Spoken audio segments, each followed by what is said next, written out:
Language is natural human phenomenon, which every normal child will acquire when he or she reaches the age of acquisition, with the children exposure to the language of their immediate environment.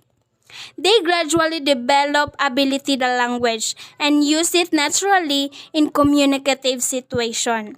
This is quiet, different from the experience of a person who is exposed to a second language. And when it comes linguistic, it is have a way of explaining the two different experiences and the entire idea of how humans come to use language in different ways to reflect the society they live in. Hello guys, so for now, I will discuss the main contents of this topic, the competence and performance. First, we must identify what is competence.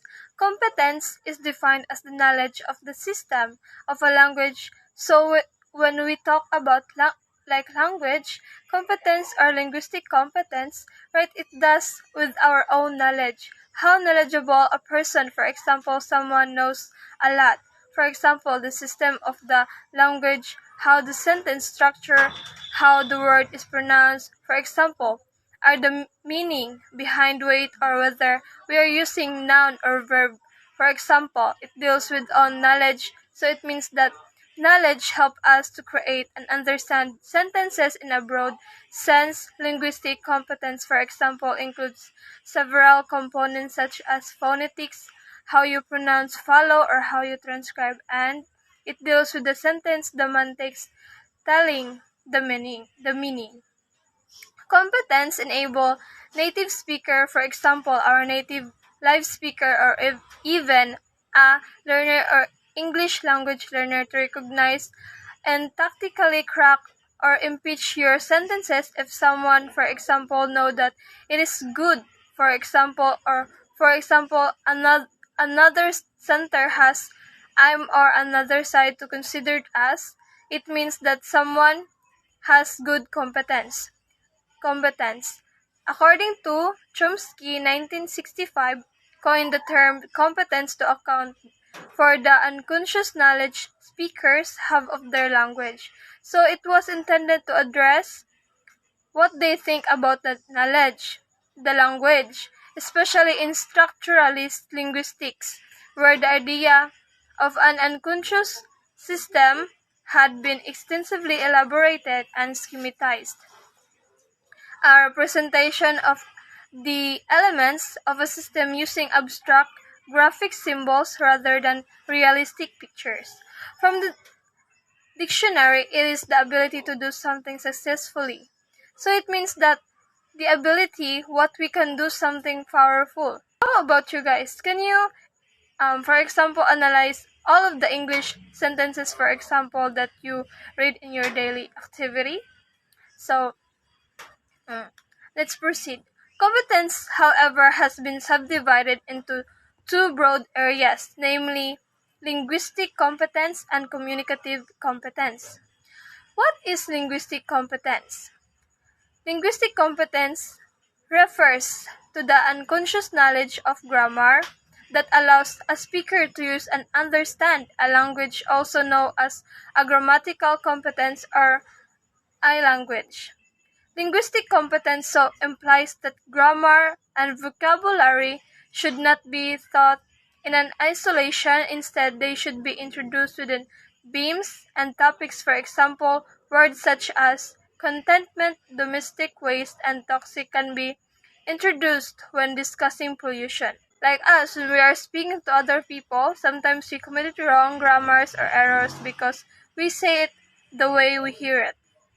And when we are trying to express more eagerly and enthusiastically, and when one wanted to speak more. This knowledge has five main components: phonological, syntactic, semantic, lexical, and morphological. First component is phonological competence, refers to the knowledge speakers have of the sounds and possible sound combinations of a language. Phonological competence is simply one's underlying knowledge of the phonology of the linguistic system. Phonological awareness is made up of a group of skills. Examples include being able to identify words that rhyme, counting the number of syllables in a name, recognizing alliteration, segmenting a sentence into words, and identifying the syllables in a word. Second component is syntactic competence. Refers to the knowledge the speakers have about the possible syntactic combinations of their language. So it consists of the ability to judge which string of words from grammatical sentences. Similarly, semantic competence consists of the ability to determine the meaning of a particular string of words. Syntax is the order or arrangement of words or phrases to form proper sentences. The most basic syntax follows a subject plus verb plus direct object formula. That is, Jillian hit the ball. Syntax allow us to understand that we wouldn't write, hit Jillian the ball. Man hiking in the Andes as syntax in writing examples. Third component is semantic competence. Refers to the knowledge speakers have of the meanings of words in their language. It consists of the ability to judge which strings of words from grammatical sentences. Similarly, semantic competence consists the ability to determine the meaning of a particular string of words. Fourth component is lexical competence. Refers to the knowledge speakers have of an extensive amount of words in their language. So it means what does our ability to use words, that is, our lexical competence, consist of what is the difference between a system that can be said to understand language and one that cannot. Fifth component is morphological competence. Refers to the knowledge speakers have of the information of words in their language, or better said, word structure. Example, a speaker of English knows that the dog the boy beat is not a grammatical English sentence. Communicative competence. So, communicative competence is a broad term that involves not only in the instructional features of language, but also its social, pragmatic, and contextual characteristics. When we say communicative competence, it is about knowing what to say, how to say it, and when to say it. It is also means understanding what others sayings in the language they are speaking in.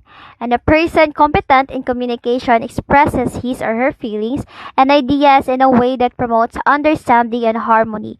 So it would not cause troubles or misunderstanding between two people. And there are four components of communicative competence, and those are grammatical competence, discourse competence, social linguistic competence, and strategic competence. So, a grammatically competent person understands the meaning and function of grammatical conception. So, like for example, in the sentence, Maria visited the poor victims. So, you must able to know that the subject is Maria because she is the doer of the action, and visit is the predicate because it tells something about the subject, and it also in the verb. You must also understand that there are words that sound the same, spell the same, and pronounce the same, but has different meanings. So another example is, you are a great pain in the neck. So pain in the neck means very irritating or annoying. A grammatically competent person must also know if a person is exaggerating or not, or what we call hyperbole. So we must know that hyperbole involves exaggerated expression in order to produce emphasis. So example, let me cite some example. My hands hurt so much, it's going to drop off. So it's extremely exaggerated because no matter how your hands hurts, it will never be dropped. Another example is, he's as skinny as toothpick. It is exaggerated because a person cannot be skinny as a toothpick. And in addition, you also have to be knowledgeable and how to pronounce the phrase correctly. So the second competence in communicative competence is the discourse competence. So when we say discourse competence, it refers to the ways are linked across sentences in written or spoken. Knowing how to interpret the larger context and knowing how to construct written text, spoken language are different genres. So we have heard that here the different genres. So first, the narrative text, procedural text, expository text, persuasive text, descriptive text, and first, the narrative text. When we say narrative text, it pertains to any type of writing that are released series of events that includes both fiction such as novels or stories, poems, and non-fiction such as memoirs, biographies, news stories. So in short, text that tells a story that is narrative text. Second one is the procedural text. So when we say procedural text, it's about it instructs someone on how to complete a specific task and the two categories. So how to make something and to do something such as recipes, direction, manuals, and science experiments are common example of the procedural text. And the third one is the expository text. So when we say expository text, these are texts that gives information about a certain topic. So meaning its main goal is to make someone knowledgeable about a particular subject matter. So persuasive text, these are texts that aim to convince someone to believe that arguments provided by the writer or the speaker. And descriptive text. So when we say descriptive text, these are texts which says that what a person or a thing is like. Its purpose is to describe and reveal a particular place, a particular person, thing, and etc. So the third competence in a communicative competence is sociological competence. So sociological competence is you must be able to relate well through words and action. So you must be able to know and respond the language appropriately. So go the setting, the topic, and the relationship among the people. For example, in our culture, we are taught not to commit backbiting or say negative thing about a person when that person is not around. We also have to remember that we must more sensitive communicating to people with different cultural background because what may be acceptable in our culture may be impolite or offensive in other culture, and on the other hand, what may be polite in our culture may be offered in other cultures. In addition, sociological competence also must avoid unproductive comments, avoid making general comments about people based on religion, such as Muslims are prone to violence. You have to avoid them. Status such as older and married men have emotional problems in gender such as women are weak and cannot do the tasks of men, and an age such as teenagers and rebellion and easygoing individuals. So we have to understand that we must be sensitive to what effect we may have to our listeners by seeing unproductive comments. And the last component of the communicative competence is the strategic competence. So, it is the ability to recognize and repair communications breakdown before, during, or after they occur. So, you must be able to find the strategies on how you are going to avoid communication breakdown. And if it's already happening, how are you going to solve that and restore communication? And what are you going to do after the communication breakdown? Or if you're going to solve issue like this, we can say that you can achieve strategic competence. And on how to achieve that, there are 12 communicative strategies here. So first is the nomination. So when we say nomination, it's about before the discussion start, the topic must be identified or nominated first because this will allow the listeners or audience to tune up into the topic. So the second is the turn taking. So it occurs in a conversation when one person listens while other person speaks and vice versa speaker. You must know to take turn or allow others to speak. So the third one is restriction. So when we say restriction, which means limitation or limiting condition. So the fourth one is the topic control, which means that the speaker should focus on the topic without straying into other discussion. In other words, and do not insert topic which is not related to the topic you are discussing. So the fifth one is the topic shifting. So the speaker should prepare the audience for the change so that the change must done smoothly. And the sixth one is prepare. So it refers to how speaker address problems in speaking, listening, and comprehending that they may encounter in a conversation. So the seventh is termination. So termination pertains on how will you end the conversation properly.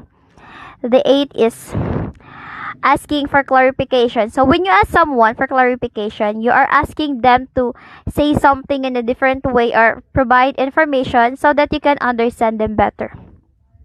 So the ninth is repetition. So here the speaker may repeat what she said if she feels that the listener did not understand fully what was said. So the 10th is rephrasing. So it involves repeating the same message using different words or expression.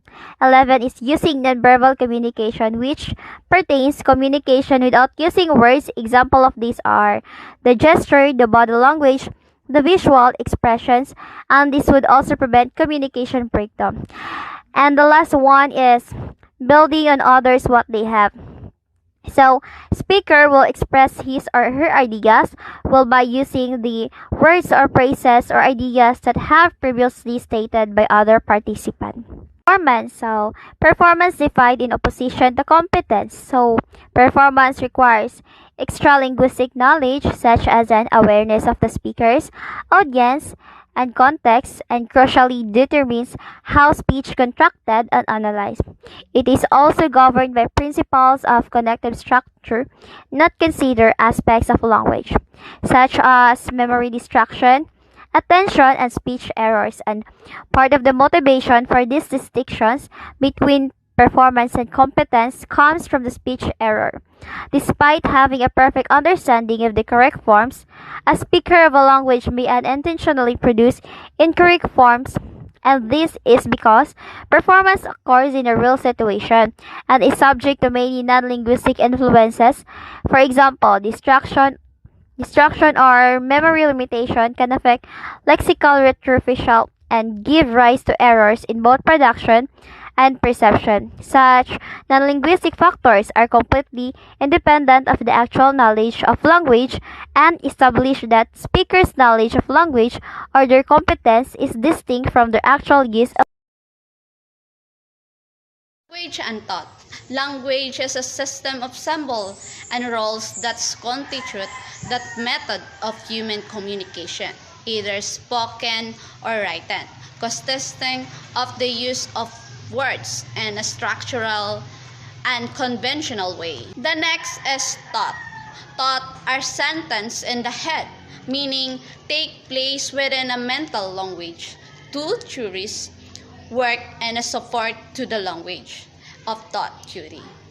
Casual systematic theory of mental practices hypothesis that mental process are casual process defined over the syntax of mental representation. One compares language or thought. Regarding the role of language for development and relationship between language and thought, according to Jagged, thought comes before language, which is only one of these forms of expression. The formation of thought basically depends on the coordination of sensory. Question about language and thought is, do we think before we talk, or our language shapes our thought? The language we speak influences many different things. It can impact the way that we think about the time, space, and even colors. People who speak different language focus on different things, depending on the words or sentence structures available to them. It influences our thought process and our feelings, thus through translate into language. The last question is, how does thought translate into language? Thought is the past tense and the past particle of think. A thought is an idea that you have in your mind. He forced the thought from his mind. I've just had a thought. How does language affect our thoughts? Language don't limit our ability to perceive the world or to think about the world. Rather, they focus our attention and thought on specific aspect of the world. How are language and thought related in psychology? As our minds learn language, that language create a framework that allows our mind to form a consistent and conscious thought.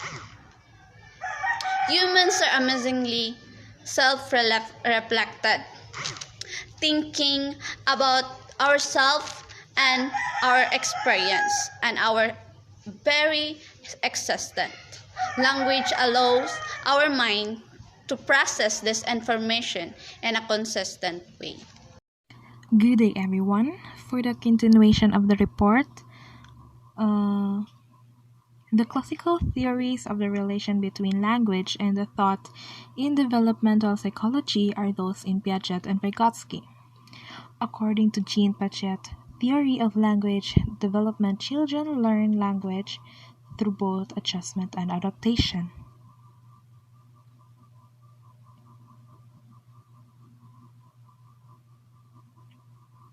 Humans, particularly newborns, have a natural aptitude for language development.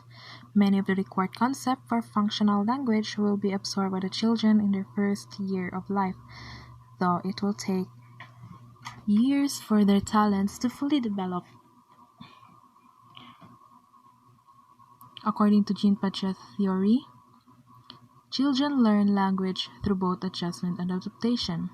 The phase of infancy, during which essential principles of cognition are manifested prior to the acquisition of language. Language is just one product of more basic changes in cognitive skills, as seen by the simultaneous birth of language. Different imitation, symbolic play, evocative memory, and mental imagery. Different imitations occur when youngsters or children see a model's behavior and mimic it after a period of time. In certain situations, when the model is no longer present, over time the youngster or children keep modeled the behavior in symbolic way or form, imitating it only when it becomes adaptive to do so. Mental images liberate children from the present moment, allowing them to think about objects even when they are not physically present, as well as events during, before, and after they occur. For the first time, the youngster is able to integrate prior experiences in the present in order to make plans for the future. Though the language initially separate system consider the two merge around 2 years of age, producing verbal thought. Mental operations are regarded as embodied in the structure of language, and hence cognitive development from an internalization of language. The lack of effect of language upon reasoning ability in the middle childhood, the nature of speech in early childhood, the claims being the communicative function of speech result from the cognitive development. Children have an innate biological ability to learn language, according to Noam Chomsky ideas. However, this theory has not been validated by the genetic or neurological test. Thought and language are initially independent systems, but they mix at the age of the two, resulting in the spoken thoughts. Mental operations are seen to be embodied in the structure of language, and hence, cognitive development result from language internalization. That would be all. Thank you. Second language learning. According to the Wikipedia dictionary, second language is a process by which people learn languages in addition to their native language. What is native language? When we say native language is the language of the country you were born. How does native language differ from target language? So again, a native language is the language of the country you were born, and the target language is the language you are trying or wanting to learn. Example of the target language is you use your mother tongue in your home, but in school you want to learn English since some of the spoken language in school is English. So you are eager to learn it, and then when the Korean is popular nowadays, their dramas, their songs, and also the language they use. And then you are wanting to know or to use the language they use too. Language learning. It refers to the conscious knowledge of the second language, knowing the rules, being aware of them, and being able to talk about them. A second language can be learned. Yes, second language can be learned if you really want to talk to foreign people, because it is important to learn second language, especially talking to foreign people. You can learn second language to communicate properly to other people from different countries. Foreign languages or second languages study enhances listening skills and memory. To continue the topic of second language acquisition learning, let's proceed to acquisition learning. Acquisition learning refers to the process used for developing native languages and often learned through absorption in one's early years' home environment. Acquisition involves the subconscious acceptance of knowledge, where information is stored in the brain through the use of communication. Like for an instance, if you are training a dog to salivate to a sound, the acquisition will be more likely if the sound is noticeable and unexpected. The sound of a bell will produce a better result than a quiet tone or a neutral sound that the animal hears regularly. So acquisition learning is the act of getting or receiving something or the item that was received. An example of an acquisition is the purchasing of a house. So, what is the difference between acquisition and learning? Acquisition is subconscious, while learning is conscious and deliberate. In acquisition, learner focuses more on text and less on form, while learning focuses on form alone in the learning process of a language. So, acquisition learning is distinct hypothesis claims that the adults do not lose the ability to acquire languages the way the children do. So, this acquisition learning is the theory of Krashen. So, let's proceed to the Krashen's theory of the second language acquisition consists of the five main hypotheses: the acquisition learning hypothesis, the monitor hypothesis, the natural order hypothesis, the input hypothesis, and the effective filter hypothesis. For today's lesson, we're going to tackle what is acquisition learning. So first, let's just define what is acquisition. So acquisition is the learning or developing a skill, habit, or quality. It is the most widely known among linguists and language practitioners. Krashen's theory, most fundamental of all the hypotheses. First, who is Krashen? Stephen Krashen talks about the second language acquisition. Here is some information about Krashen. Stephen Krashen is an expert in the field of linguistics, specializing in theories of language acquisition and development. Much of his recent research has involved the study of non-lingual and bilingual language acquisition. Since 1980, he has published well over 100 books and articles, has been invited to deliver over 300 lectures and universities throughout the United States and Canada. Krashen's widely known and well-accepted theory of second language acquisition, which has had a large impact in all areas of second language research and teaching. There are two independent systems of second language performance. First, the acquired system, or acquisition, the product of a subsistence process very similar to the process children undergo when they acquire their first language. It also requires meaningful interaction, means it not depend on the grammar or pronunciation, but the communicative action itself. So by the way, what is a communicative act? A communicative act is an utterance of set of utterance or communicative act set that we use to perform some sort of linguistic action or function in communication. So when we say utterance, a spoken word statement or vocal sound. Next, the learned system. Learning product of formal instruction and its comprises which results in conscious knowledge about the language. Example, knowledge of grammar rule, knowing about a language. Monitor hypothesis. So monitor hypothesis, it explains the relationship between acquisition and learning. In this hypothesis of Krashen, it explains acquisition and learning for that we can elaborate and know meaningfully these two systems. So in monitor hypothesis, it defines a latter on the former. Monitor function. So monitor function is the practical of learned grammar. So according to Krashen, the acquisition system is the utterance initiator, while the learning system performs the role of monitor or editor. So in learning system, it compromises the monitor or the editor.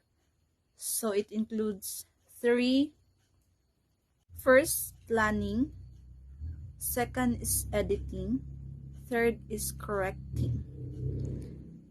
These three are the second language.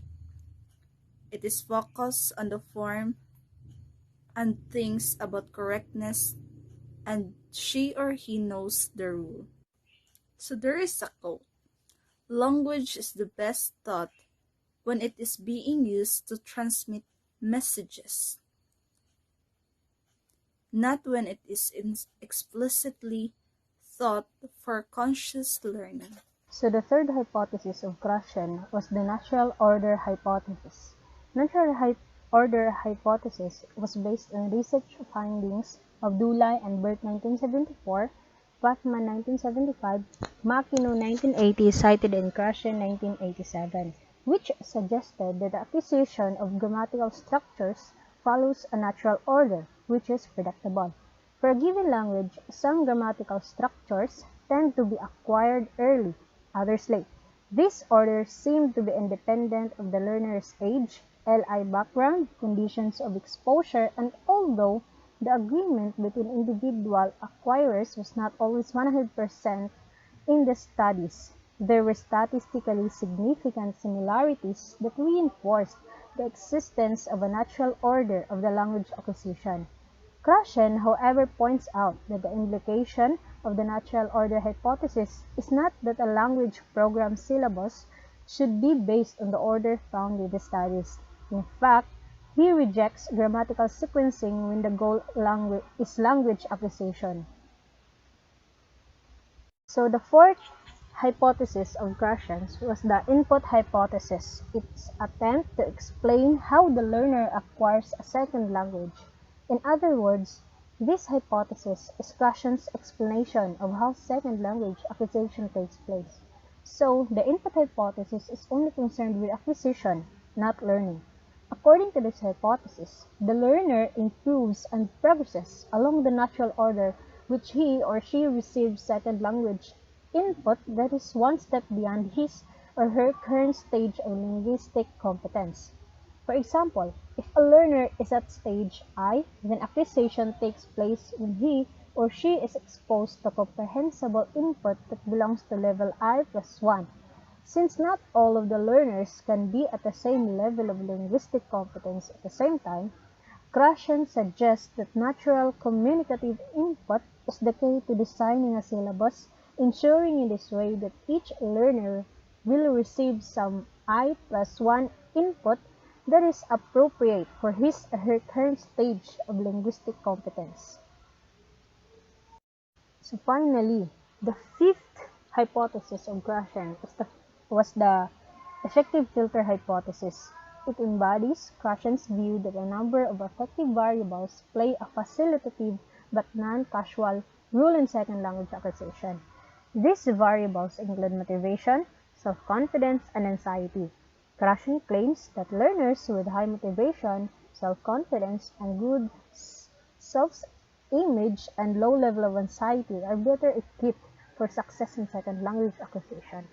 Low motivation, low self-esteem, and debilitating anxiety combine to raise the effective filter and form a mental block that prevents comprehensible input from being used for acquisition. In other words, when the filter is up and impedes language acquisition. On the other hand, positive affect is necessary but not sufficient on its own for acquisition to take place. The SAPIR-WHORF hypothesis, also known as the linguistic relativity theory. The linguistic relativity theory states that the structure of a language influences the way the speakers conceptualize the world. The SAPIR-WHORF hypothesis is named after the American linguist Edward Sapir and later on developed by his student Benjamin Lee Whorf. Benjamin stated that the structure of language determines a native speaker's perception and categorization of experience. Sapir and Benjamin brought attention to the relationship between language, thought, and culture. So, the SAPIR-WHORF hypothesis holds the great significance in the scope of all communication theory.